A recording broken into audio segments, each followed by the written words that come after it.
Welcome to video 5 of earning the 10K a month series. Now, if you're watching this, I'd probably be on holidays in China right now. And I might sound a bit tired because it is like 11 p.m. as of recording this. And, I just got back with some friends. I just got a text about a refund. And speaking about refunds, I want to talk about this because it is something that has bothered me so fucking much. So I've refunded hundreds of dollars for my clients. I've done many refunds and it is not fun. It is not fun. And I want to tell you how to alleviate refunds and how to build a business, without refunds basically. Now, disclaimer, disclaimer. If you're a very big business, when I say big, I mean big, I'm telling you, you're signing like 50 clients, 100 clients, and you have a refund rate of like 5% or below, ignore this video, okay? This isn't for you because you are massive and you can take the refunds. But if you're a business that's not so big, right, and your refund rates might be like higher than 5%, 10%, right, 15%, maybe even 20%, and a lot of these people are not actually because you did a shit job. It's because they're shit clients, right? And you want to avoid this chargeback issue, this refund issue, and this shit client issue. Really, I want to tell you how to resolve it. Okay, so let me hold this. First of all, the first thing you have to understand is that high ticket is the way to go. Okay, the difference between high and low ticket is crazy. And the reason is just the attitude, okay? People are so much more committed, right? And the biggest difference comes in people who pay and people who don't pay, right? Even people who pay low ticket and people who don't pay at all are extremely different, okay? Another way to get better clients is to, I'm going to sound really racist, okay? Don't cancel me. Don't onboard let's say people from third world countries, because their mindset's wrong.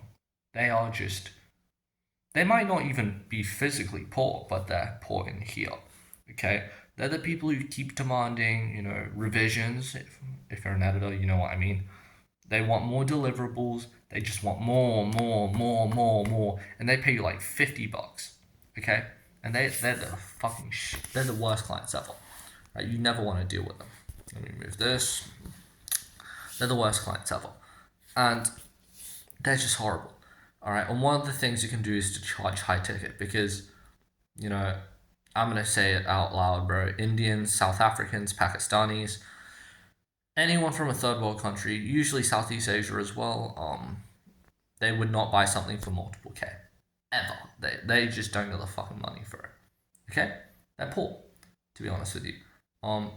They're probably poor, in like the physical world, and they're even more likely to be poor in here. And chances are you're gonna onboard a shit client if you get a client from these countries. Now, next thing I want to talk about is refund conditions. Okay, the best refund condition is to have no refund conditions, because refund conditions are ways that your clients can get a refund. Okay, now I want to give you a disclaimer. If you're a bum and you do nothing, then refund your client, even if you have no conditions, okay? But that's only if you're a bum, right?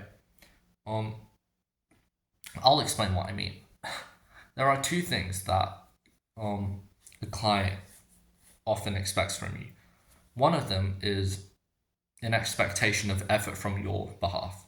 Okay, so you know, you care for their stuff, you're attentive, you help them out, right? All these things. Clients should expect that. And if you don't deliver it, I think they should be entitled to a refund 100%. Imagine you paid someone $2,000 and then they did nothing, and then, or they hopped on a call and said, yeah, just earn more money, bro, and then just ask for another 1,000. Yeah, of course you deserve a refund. But there's another thing, okay? If they expect an outcome, that's a problem. Okay? The reason is you can't always deliver an outcome. And this is where the whole thing of refund rates come in, You might have a 10% refund rate if you can't deliver your promised outcome to 10% of people, right? And it varies per thing. Now, the problem is with a relatively small business, probably doing 5, 10K or like less per month, maybe even under like 25, 30K a month, right? The problem with these businesses is that their proof of concept is not nearly as strong as a large businesses. Now, despite despite contrary to popular belief, I'm too tired right now. Contrary to popular belief, mega companies that do hundreds and thousands of clients indeed do have better proof of concept. A lot of people say you get proof of concept and then you scale the proof of concept. It's partially true, but the thing about proof of concept is that, you know, every business is different. So you can't apply proof of concept, your proof of concept specifically, in the same way across multiple businesses. And businesses who have onboarded hundreds of clients are better to adapting to newer businesses because they've seen different situations and they've seen more situations than businesses that have only adapted like 20, 30 clients. Okay? For me, I've adopted almost 10, right? And every business is like a new challenge for me. Why? Because it's rare that I've seen a business that is very similar to my current client that I've seen before. Okay? For example, the only one that even kind of repeats for me is like the editor niche, right? Because I've had 2 editor clients. That being said, what was I talking about? Yeah. No refund conditions, okay? If you delivered, okay, if you actually put in the effort, right? If you set up the systems, I don't know. For me, like if I hired the setters, hired the dialers, gave them value, right? Gave them the resources, then why the fuck would they still ask for their money back? You know, and like I gave them, I didn't give them misleading information, right? So for example, if they're like, I don't know, doing local businesses, I told them to cold call, right? That's accurate information. I I teach them, I don't know, how to like use Apollo, right? And they figure out how to scrape leads from Apollo. They dial people, and if they dial 3 people, right, and then they don't get any sales, right, they're not entitled to a refund because they're the lazy ones, right? That's kind of the ideal. So that's a really good thing. And now you might be thinking like, if there's no promise, no promise result, like what the fuck? Yes. Okay, exactly. Now it is what I'm saying is like very against common knowledge. All right, people say have a guarantee, have a guarantee, have a guarantee. I'm telling you, this shit is overrated. Okay, like imagine being a fitness coach, right, and guaranteeing they're gonna lose 30 pounds.